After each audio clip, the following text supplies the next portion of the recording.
Hello everyone, कैसे हैं आप सब। तो अभी 4 बज रहे शाम के और आज के ब्लॉग में थोड़ी बात की जाए आप सबसे, क्योंकि आज मैं वीडियो नहीं बना पाया। जैसे कि आपने पिछले ब्लॉग में देखा कि मैं बीमार था, हॉस्पिटल गया था, तो आज कुछ बात करना चाहूँगा आप सबसे। तो हॉस्पिटल जाके मुझे मेडिसिन मिली थी गले के लिए। एक तो एंटीबायोटिक मिली थी ये वाली, साथ में उन्होंने पैरासीटामोल भी दी थी मुझे, और एक कप सिरप था जो उन्होंने कहा कि बाहर से लेना, यहाँ पे हमारे पास अवेलेबल नहीं है। तो ये वो कप सिरप है, मैं इस पे थोड़ी सी बात करना चाहूँगा। बात यह है कि मैंने एक बाहर से एक क्लिनिक में जाके ये कप सिरप लिया। तो इसका नाम मैं मेंशन कर दूँगा, आपको एक सेकंड दिखाता हूँ। इसका नाम है कप सिप DX सिरप करके एक ये आता सिरप, कप सिरप। तो मैंने ये क्लिनिक से लिया था। तो अभी मैंने ये आज दो ढक्कन, उसने कहा था कि भाई 2 ढक्कन लेना 3 टाइम में। मैंने इसको 2 ढक्कन ही लिया वैसे। तो मुझे ना चक्कर आने लगे, सुस्ती पड़ने लगी है। अभी जाके चक्कर बंद हुए सुबह से। मुझे आइडिया नहीं था कि इस कप सिरप से चक्कर भी आते हैं, मतलब मैंने फर्स्ट टाइम लिया। वैसे ये सभी के साथ नहीं होता है, ये डिपेंड करता है। इसके कुछ रीज़न हो सकते हैं, चक्कर आने के रीज़न हो सकते हैं। जैसे कुछ सिरप में अल्कोहल की मात्रा रहती है, उस वजह से भी चक्कर आ सकते हैं। और दूसरा, अगर सिर्फ खाली पेट लिया जाए, यानी कि आप अगर सुबह भोजन ना करते हो या दोपहर जब भी आप लेते हैं, अगर आप खाली पेट लिए तब भी आपको चक्कर आने की संभावना रहती है। तीसरा, ज़्यादा मात्रा में यानी ओवरडोज। अगर आप इसका ओवरडोज लेते हैं, जैसे डॉक्टर ने कहा कि 2 ढक्कन लेना, अगर मैं 2 की जगह 3 ले लूँ, 4 ले लूँ, 5 ले लूँ, तो कुछ लोगों का रहता है कि भाई ज़्यादा लेने से जल्दी खांसी ठीक हो जाएगी। तो उस वजह से भी अगर आप ओवरडोज कर जाते हैं तो आपको कमज़ोरी, उलझन या फिर चक्कर आने की संभावना रहती है। चौथा, बुज़ुर्गों में, जो बुज़ुर्ग होते हैं हमारे या फिर कमज़ोर शरीर वाले लोग होते हैं, तो उनमें भी चक्कर आने की संभावना रहती है। खैर, ये तो कुछ रीज़न है। बेसिकली हम बात करेंगे इस सिरप में।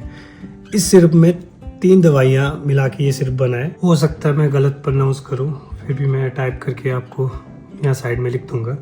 जो पहला रहता है वो है डेक्स्ट्रोमेथोर्फन। ये बेसिकली खांसी दबाने के लिए यूज़ होती है। इसके जो साइड इफ़ेक्ट्स हैं, जैसे चक्कर आना, हल्की सुस्ती और सिर भारी लगना, ये रहता है। दूसरा है क्लोरफेनिरामिन, कुछ ऐसा नाम है, मैं मेंशन कर दूँ। ये बेसिकली एलर्जी की दवा रहती है।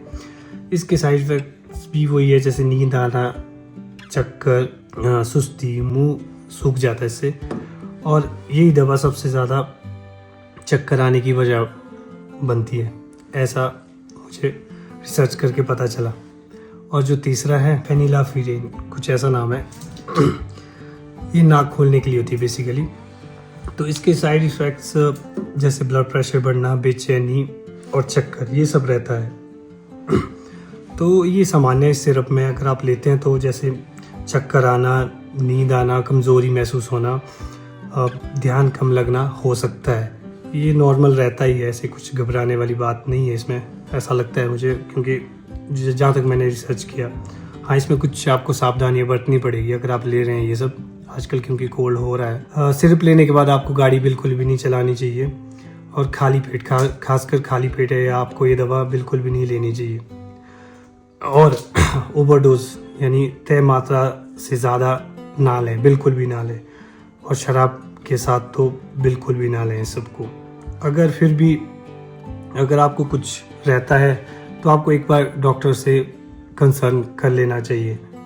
मतलब अगर आपको ज़्यादा चक्कर आ रहे हो, उल्टियाँ लग रही है, धुंधला दिखाई दे रहा है, मतलब बेहोशी जैसा लग रहा है, तो आप अपने डॉक्टर से सलाह ले सकते हैं।